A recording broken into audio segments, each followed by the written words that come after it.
Sue Zecco. I'm Jay Scruggs, and we're going to show you on our Labrador Retriever here today how to handle and manage a smooth coat or a dog with a lot of undercoat, and how to make it more manageable for the client, and just show you a little trimming that goes into it that most people don't know what's supposed to be trimmed on these dogs. So we're gonna show you in this DVD. So yeah, we have a variety of breeds to do. So we're going to start with Brandy, our lab, and I'm just going to start with doing her feet. Now, and this is something that we do on all of our dogs at the shop. That's a good girl. So you can see all this long hair on the bottom of her foot. And what ends up happening, they do a lot of slipping and sliding. They don't have as good traction. So you don't need to get in there and really dig all of that stuff out of there. You just want to at least make it flush with the pad of the foot. And I come up on the edges just a little bit, and it just kind of neatens up around the toes. It's all right, good girl.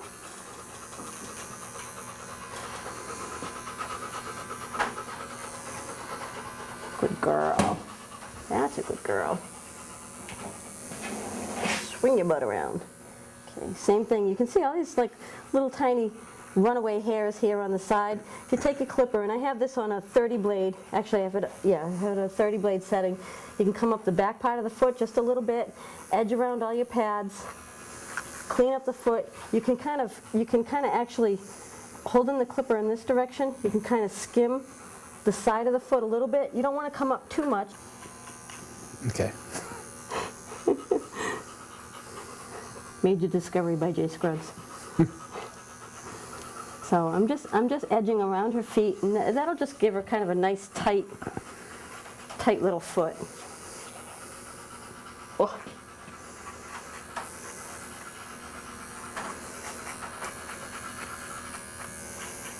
And if you see a lab that hasn't had this done, they grow a lot of hair in between these pads, and if they're inside dogs, they tend to slip and slide around, and the people complain about the dog not getting good traction on the floor, so always make sure you trim those pads up. It's okay, girl. Now, one thing that I would do with her in the tub, we always, in my shop, we use different types of shampoos. We have an aloe shampoo for the dogs that have allergies, or sometimes we have the shampoos that have no scent for the people, because sometimes the people have such allergies that if you use a scented shampoo on them, it really irritates the people. We have oatmeal baths, we have hot oil treatments, so it's really considered a day at the spa. Now, she's actually very well maintained. Her coat she looks like she spent some time outside because she's got some bleaching in her coat. She's wagging, but she's got a nice smooth coat. She's got a nice feel to it.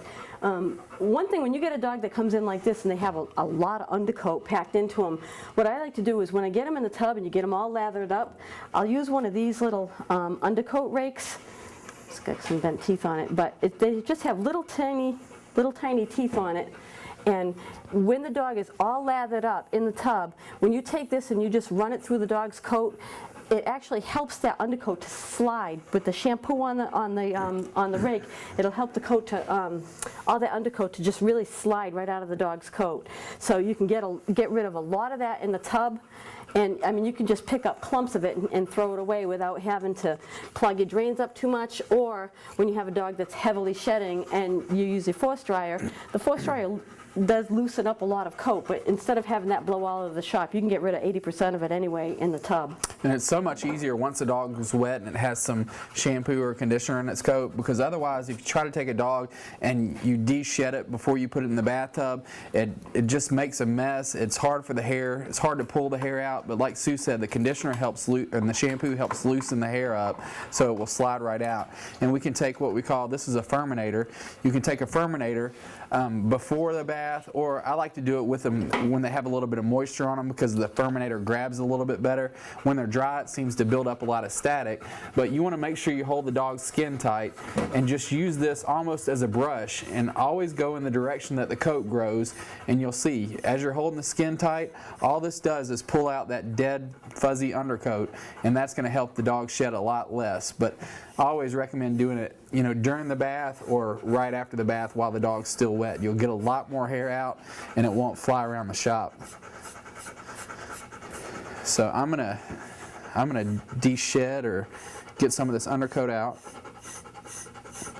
And you can see, I mean, you know, especially your labs, I would have to say they're one of the worst shedders.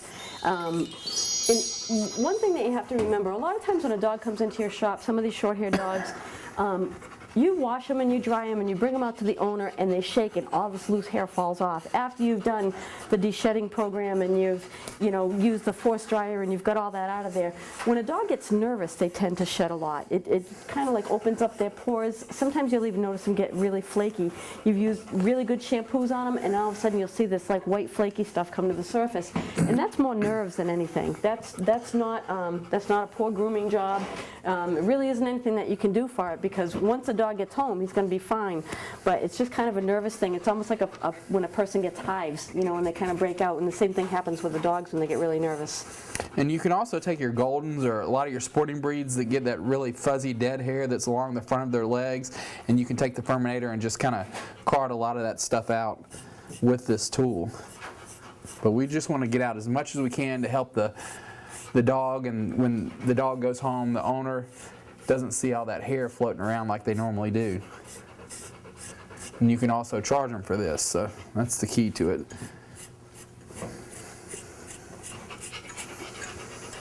All right. But if you'll notice, I always want to go in the direction that the coat lays. If you try to take this tool and come against the grain, or, you know, in the direction that the hair doesn't grow, you're going to make a mess of the coat, and the tool's not going to do what it's designed to do if you work it that way. Let alone irritating the dog's skin. Right. And you have to be really gentle with these tools. If you let the tool do the work, that's the best thing to do when you're using something like the Furminator or a Coat King or anything like that. These tools are designed to get down to the skin and pull that undercoat out. So the heavier you are, or the heavier handed you are with this tool, the worse it's going to make the dog's coat look, and it's also going to cause a lot of irritation to the dog. And another thing that you want to remember is they shed their muzzle, they shed on the front part of their legs. So you'll see a lot of times, you know, groomers, they just think that from, you know, the head back is all that's going to come off. So you don't want to, you know, especially where the skin is really close to the bone, you don't want to take something that is, you know, quite as strong as the Furminator. But you can take like a rubber curry, something like this, and you can actually get, you know, going in circles. You can see this little bit that came off. That's just out of the front of her leg. So you got to remember that when you're combing out these dogs, it starts from the tip of the nose to the tip of the tail. So you want to be able to take this stuff here on the sides of the face, underneath here, and these really soft rubber curries are a good way to get a lot of that dead coat out. Jay was saying earlier, if you were doing this dog for show, something to get rid of some of this fuzzy stuff here, if you use like a pumice stone, you can actually take down a lot of this little fuzzy stuff right above the top of the ear, and it'll remove that light color and it'll help bring back a richer color to the dog's coat. So it's just this sun-bleached stuff on top, and a stone will help to clear that up a little bit too. Right? And then basically on a lab, what we would do is nails and ears, so her ears would be clean. And the cleaner that I like is the wall air cleaner. This I think is awesome for just breaking up wax and debris. So I put a little bit on a cotton ball. She's got 2 feet on the corner of this table. And I'm just going to work from the inside, work my way out, and just wipe out the ear. You don't want to go down deep. If I have a dog that's got a lot of wax buildup in the ear, what I'll actually do is to fill the ear canal with this, and what I do is the ear canal will come down here. It has kind of like an L shape to it. So I would fill the ear canal with some of the wall stuff works really good, and it's very similar to the flush that you would get from the vet. So if you have a dog, and these dogs are pretty famous for having ear infections. Any of the dogs where the ears drop tend to get ear infections because the air doesn't get in to dry them up. So usually what it is yeast or moisture down in the ear canal. But if you fill the ear canal with some of the air cleaner, and what I do is way down here where the ear canal is, I kind of massage it and work it upward, and then just let the dog shake. And I'll usually do this in the tub so that when she shakes, all that junk will come to the surface and come out. Always make sure you tell the client, we're not vets and vets aren't groomers, so make sure you tell the client if you notice anything at all, any lumps, bumps, ear infections, eye infections, anything at all. And if you do flush them out, tell the client that you flushed them out and you got a lot of debris, because more than likely in a couple of days, all that debris is going to start breaking up and start moving up to the surface. So they're going to open up the ear one day, you know, after it's been groomed, and say, oh, they didn't clean my dog's ears are filthy. But that's just all the excess that's built up in that ear canal moving up to the surface. You can get them spotless and they shake their head, and 10 minutes later that ear is filled up again. So you always have to make sure you let the client know if you see any kind of ear infections. Another thing that works kind of well, if you use even like a little bit of coat conditioner or any kind of conditioner, like a cream conditioner, after the dog is all done, if you just dampen your hands just a little bit and run this over the dog's coat, it'll bring some shine back to the coat, but you'll also get a lot of that really dead loose coat off of them too. So that's usually like the finishing touch that I'll do, is I'll just spray them with like a light mist of a coat conditioner, or you know, a little bit of conditioning cream in my hands. So the stickiness is more on my hands than on the dog, and then you just rub your hands over the dog and it'll just help to remove any of that loose stuff. You can run it over their face. Make sure they don't have any eye googies before they go home. You're a good girl. Okay, so that's our lab. That's Brandy. And we're gonna go get another victim. Okay, girl? Good girl. All right, this is our next victim in our smooth-coated DVD, and this is Apollo Shea. And he is a 7-month-old Dobie puppy. And he's owned by Shelly that works for me, Shelly Shea. And she does a lot of Schutzen work, and her and her husband both do a lot of training with the dogs. And he's kind of a nervous boy right now, because this is the first time that he's really had anything like this done. So we're just hoping he's going to behave. So what I'm going to do, I'm going to start with him, and I'm going to do a little bit of trimming on him. Now this is something, the Dobies that come in your shop, especially the dogs that have the cropped ears, it makes such a big difference when you clean and tidy up those ears. Now you can see when his ears are up, see all this long hair in here? What you want is to have that nice wedge-shaped look. So when he's got all of this stuff bushing out, it makes him look really wide through his cheeks and his back skull. And so we're just gonna show you some easy ways to just kind of tidy that up a little bit. Just lower him a little bit. Good dog. Excellent. That's a good boy. Now, usually what I do, now he has a puppy and his mom has done this, I think once or twice to him. So, but usually what I do is I start off, especially if it's a dog that, you know, first time in your shop and you're not sure if he's had this done before. So usually what I do is I just kind of start off by touching that area with my hand. So it's a pleasant feel, but I've got the clipper running. He can feel this clipper actually has very little vibration, but he can feel all of that through my hand and the sound and everything before you actually get into cutting. So we're just going to take off all this fuzzy stuff on the inside of the ear canal. And if you'll notice, she's using her forearm as kind of a guide. She's kind of blocking his head or holding his head so he can't maneuver towards her, just to give her a little bit more control over him. And then this stuff all in here, this cowlick right here, we can take this down so that we've got a nice clean look right here. Now on the outside edge of his ear, I find it very hard, especially your Dobies and even your Schnauzers that have this, I think he's got a really pretty crop to his ear, but to try to scissor that is really difficult. So what I usually do is I take the skin on the outside of the ear and kind of roll it towards the inside. So I'm actually kind of using these fingers here, and then you just take your clipper and just go right off the edge of the ear this way. And you can see how nice and clean you can get that without having to go in there with a pair of scissors and you know, worry about cutting them. The key to doing that is holding the ear tight. And you notice she's got her fingers on the back of the dog's ear so she can actually feel where that clipper goes as she's clipping the dog's ear. But you want to make sure that ear leather is stretched out nice and tight so you don't take a chance of cutting the dog.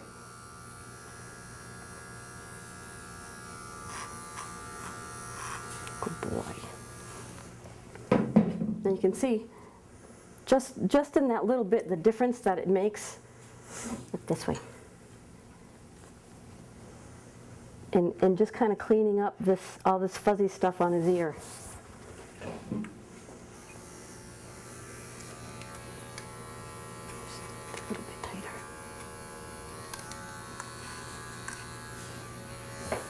Okay, and the same thing on this one. So I'm going to start off just by this fuzzy stuff down in the ear canal, and I'm clipping out towards the edge of his ear.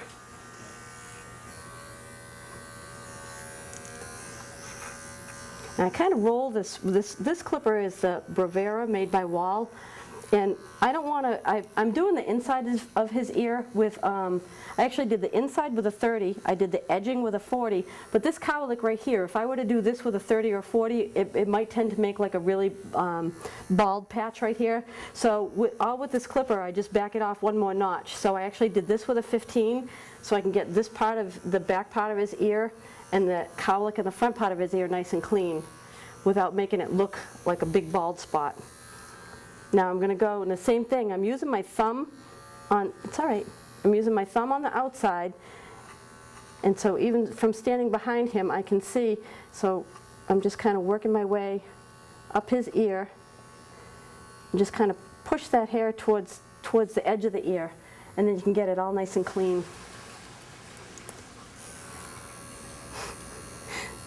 Toilet flush. Good boy.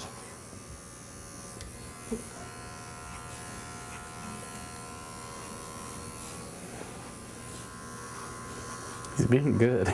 He's being very good. 7-month-old. For all the noise he caused earlier. Yeah, no kidding. So, and I'm not going to clip the outside of his ear. I want that's already nice and smooth. I want that to stay very natural looking. But just by taking in this area right here, the back part of his ear, I clip up here, and it just really cleans up the whole look of the back part of his head. And then I'm also going to take off these whiskers right here. And I'm pretty sure that removing the whiskers in the ring is actually optional, but I think most are doing it.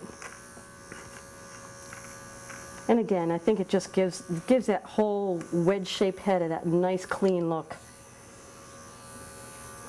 Like Jay, he could really use a good shave. Give him a much cleaner look. Tomorrow. See, now I'm using my forearm again. I'm holding a hand underneath here, and I'm using my forearm to keep him from bopping his head up. Stop. And I have this on, right now I have it on a 15, because I don't want to cut into this brown hair. All I want to do is remove the whiskers. So I don't want to, take this so close that I'm really going to shave a lot into the brown on his coat. All I want to do is just clean him up and remove the whiskers on him. And then the same thing with the whiskers underneath here. Take those off. These ones on the side. On the chin.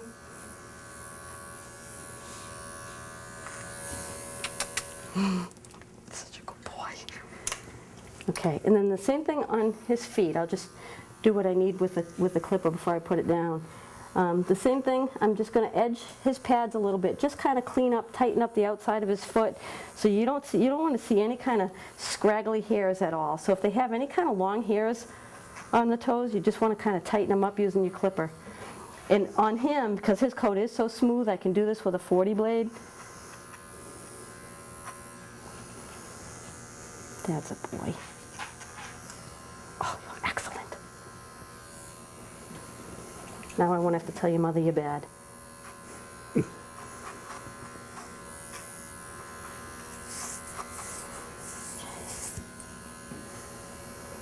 Good boy.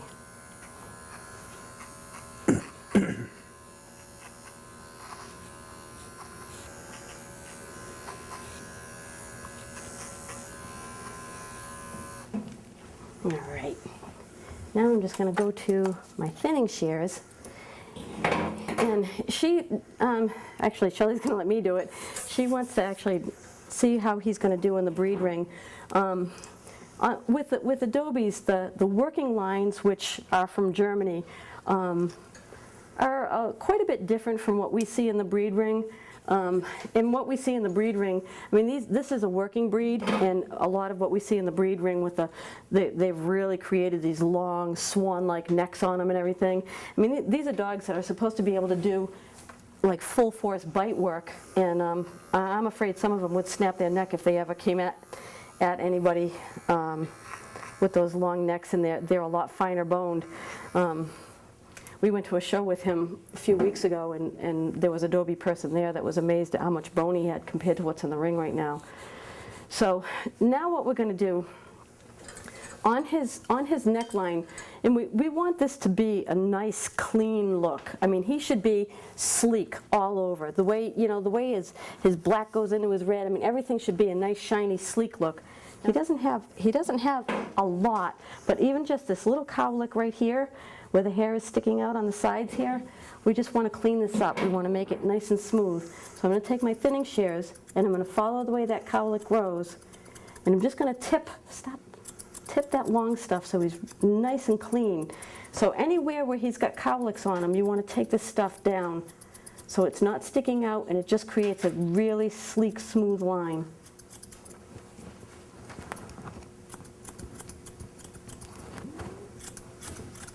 To your stomach? And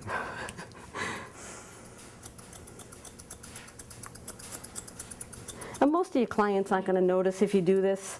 Maybe then again they actually might. Now, do you do the same thing to the rear where they have the cowlicks on the rear? Yeah. So you basically just want to make everything smooth. Yep. Stop. Stop.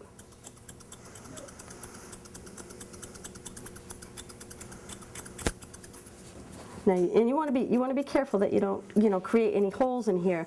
So I'm really kind of following the way his hair is growing. Stop.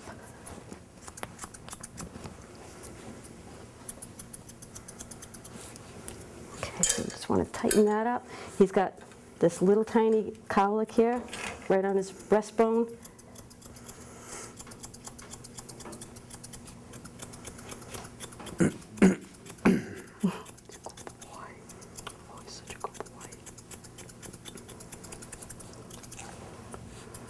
Just like Trace. Okay.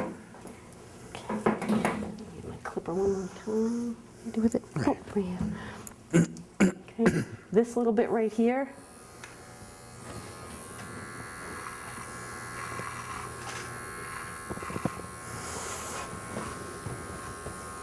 I'm just going to clean up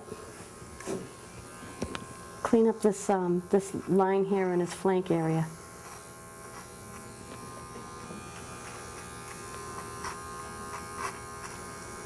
Anything that's kind of sticking out in his underline, I'm just going to tidy this up.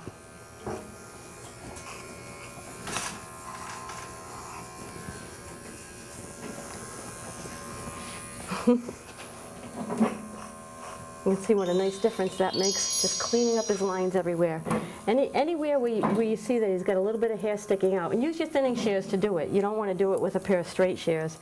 And the same thing, he's got a little extra nubby of hair on the underside of his tail.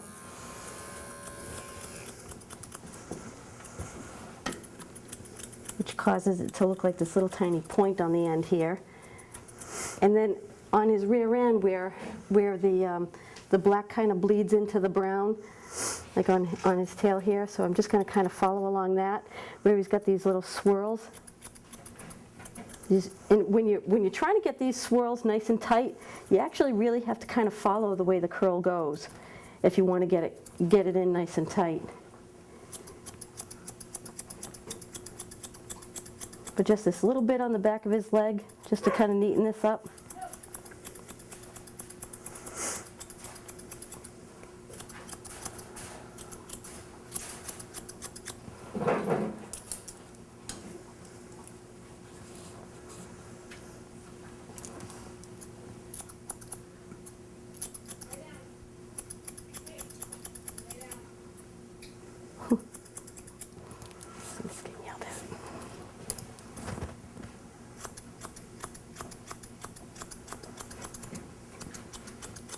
Now I know sometimes what people will do, I've heard anyway of people actually like taking a clipper to areas like this, but they would do it, easy buddy. They would do it like, you know, a week or so before the show so that it would grow back and all look very natural, but you can do it pretty quick and easy with your thinning shears. He's looking at you. Yeah.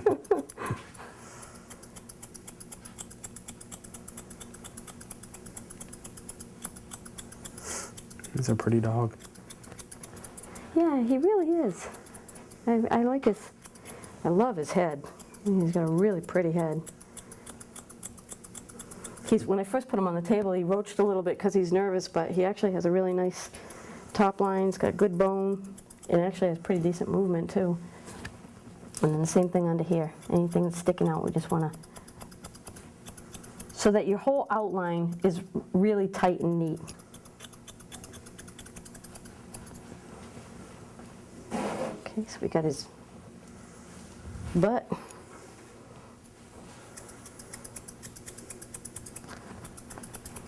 And then around his feet are nice and tight. His flank area, his underline, his neck, his breastbone. So there's actually, it's not like a lot of hair on the table, but you know, more so than what you would think for doing a Doberman. You'd think you'd just wash him and cut his nails. Yeah. And even, I mean, you don't have to do this to all your pet dogs, but especially, like I said, the dogs with the cropped ears, it makes a big difference when you clean that up. I mean, they have such a gorgeous, attractive head, and then you see this pretty face, and you see all this bushy stuff sticking out of the ears. And even just cleaning up that little bit in the flank area, what a difference that makes, just in kind of tidying up his body. You know, and again, with him, the rubber curry would work really nice on a coat like this. And then using like a little bit of conditioner in your hand, give them a light mist or a light spray. It'll help bring back some of the shine. There you go. Whoa, good boy. Look at that. Good boy. And again, remember that their muzzle has hair on it too. So. This gives a good shine too. The Statsco has a, I think it has, does it have silicone in it? No silicone. It's got something in it that gives it a little bit more conditioner than the anti-stat spray, and just gives a little bit more shine. Glycerin. Glycerin. He's got a gorgeous coat anyway. He always has a nice shine. It seems like the dirtier he gets, the more he shines. Stand. It's okay. He is pretty. Okay, so that's about it. That's all we need to do. Tighten up here, around his ears, his whiskers. You can see how nice and clean that makes his whole muzzle look. By just taking off all those little whiskies, things sticking out. Okay, this is Ruby, our Basset Hound. We're going to show you a few things as far as hygiene goes on cleaning the ears, trimming the nails, and just some basic detail work we want to do on these little guys. So first thing I'm going to do, and I do this on every dog that I groom, because can we raise the table up? Yep. And I don't know this dog, I've never seen the dog before, but as a precaution, you never know if the dog's going to snap, and I just like to be better safe than sorry. So I usually start at the back of the dog, and I have the dog's head facing the opposite direction, and just pick the foot up, and I'm just going to clip it in this direction, trying to keep the dog in as comfortable as position as possible. So I'm going to go ahead and snip the back nails. And usually for the first time especially, I never want to quick a dog, but I want to make sure I get them as close to the quick as I can, but you definitely don't want to make a bad experience for the dog. And then I'm just going to etch out the pads. While I'm working on the dog's rear end, I'm going to go ahead and have my clipper ready so I can just get all this little detail work done in between each little pad. So I've got it on a 40 blade setting. You can see the way Jay is holding her close to his body, and when he did this leg, he had his arm under her. A lot of your long dogs, your Bassets, your Dachshunds, they tend to have back trouble for obvious reasons, especially if they get overweight, and a good many of them are. Ruby actually isn't. She's actually in pretty good shape. But just, by the way he's doing it is giving her body a little bit more support. taking just some gonna stress off of her back. pick this foot up and just bend it back. I don't have her leg at a bad angle, but since I've already got the foot in my hand and she's such a solid dog, I want to do everything I can to this foot while I've got the foot in my hand instead of having to put it down and switch to the next one. So just going right up in between each digit, or just following that hairline in between each digit, making sure that's nice and clean. Make sure there's no little sticky outies around there.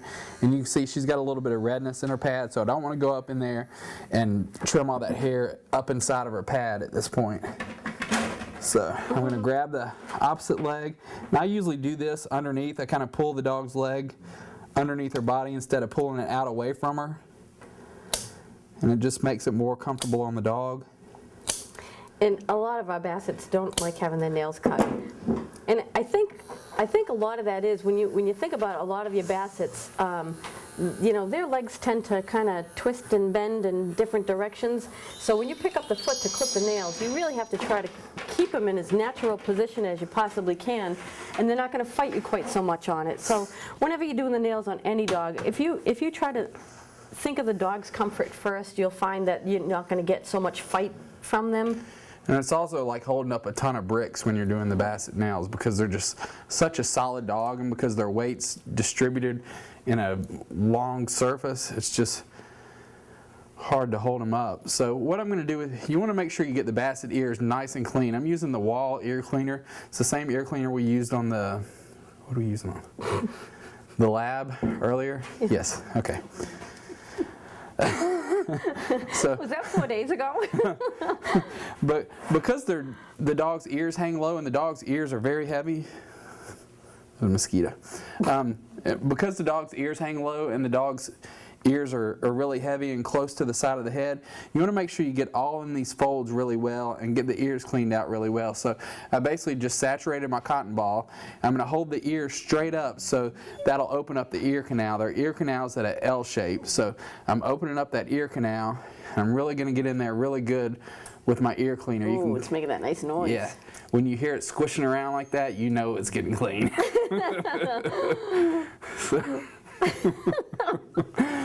So you can see, start to get some of this wax, and like we talked about on the Lab, you can flush them out. You know, you want to make sure you use a good cleansing solution if you do flush them out, and know how to do it the proper way. But so the first cotton ball I'll get all the dirt kind of wiped out and the ear wax, and then the second one I'll just put a little bit on, so it's a little bit drier of a cotton ball, and then I'll wipe all this stuff away from the inside of the ear. So I'm just taking everything and cleaning it towards the outside. So I want to make sure I get this nice and clean, even down into the ear in this area. I want to make sure I get all of this clean, because a lot of times I'll get this little fungus or a little bacteria built up in this area. So I want to make sure I really scrub all that. So one product that works really nice is this is a product made by Le Pooch, and it's called F&T, and it's a degreasing, deep cleansing, dematting, detangling earwax remover. And this is probably one of the best products, especially when you get the dogs that come in that have had ear infections and the owners have been treating them. Most of the medicines that you put in the dog's ears cause the ears to be very, very greasy. And most of the people don't even get it in the dog's ear. They hold the ear up instead of going down in the ear canal. They put it all around it. So as the dog shakes their head, the medicine winds up going all down the cheeks, all towards the back of the skull. And so when we get to the dog, even after you bathe them, you still have all that greasy, nasty mess on your hands. And that product is, I think it's the only thing I've ever found that will actually get rid of it. Yeah. This is awesome for like cocker ears, you know, where they tend to have those really greasy ears. And a lot of your dogs that tend to have like extra oils in their back and everything. It actually works really good on cats, like stud tail on cats and everything. So this is a really, really good degreasing shampoo. Okay. Now, one thing we want to do, this is a smooth coated dog, and just like we talked about on the Doberman Pinscher, we want to add some shine back to this coat. So I'm going to give it a good spray before I start brushing it. This is the Statsco conditioning spray. It's an anti-stat and it's also a detangler, but it's got a little, what is it, glycerin? Is that what I said? got a little glycerin in it that helps it shine and it helps smooth it.